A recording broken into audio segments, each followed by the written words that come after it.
everybody. That's what Obama's speech is, 95% of the speeches, is emptiness.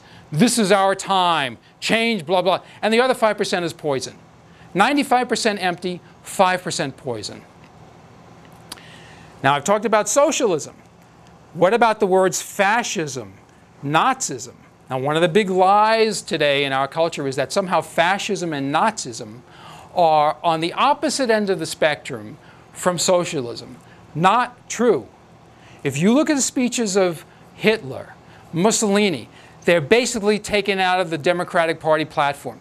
Welfare programs, unemployment insurance, the education for the young, the Hitler Youth, and now we have the service that Obama's talking about. Social Security, help for the aged, all these social welfare programs. The Nazis were the National Socialist Workers' Party of Germany. Fascism, fascist comes from the German word, the Italian word fascio, which means bundle. According to the fascists and the Nazis, the individual does not exist. It's only the group. It's only the country, the state, the race. And if you look at our two candidates, and McCain was the same way, what did they agree on? Service to the country. Country first. They met at a religious thing where they talked about sacrifice and service, and they met at some service thing where they talked about required service going beyond the draft. This is what we're going toward.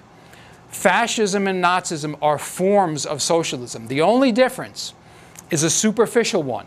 According to fascism, they say, well, you know, we'll let people keep property under their name, but we will control it. So we'll let some people keep a business, but we'll tell the business what he's got to produce, like what kind of cars, what kind of energy, whom he can hire. It's got to be union people, and they can't fire anyone the union doesn't want fired. And we'll tell, and what wages, because it'll be we're supporting the unions in their wage demands, and we have minimum wage, and we tell them who they can sell to. It's giving to these people, and the banks are required to lend loans to poor people. Insurance companies.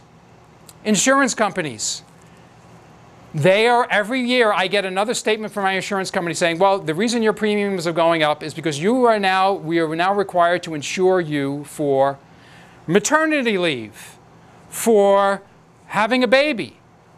You know, if I have a baby, I'm now covered. I'm covered. I can take 3 months off from work. I'm covered. They're forced to provide this. If I become a drug addict, I'm covered. The insurance company in California is not allowed to ask somebody if he's has HIV. They're not allowed to require an HIV test. Obama says, we will not let insurance companies discriminate according to sickness. We will not discriminate by sickness. If you're sick, you're still entitled to insurance. This is another way that the financial community or the private industry is being controlled. They have to provide this, and that's another reason the insurance rates are going up like crazy.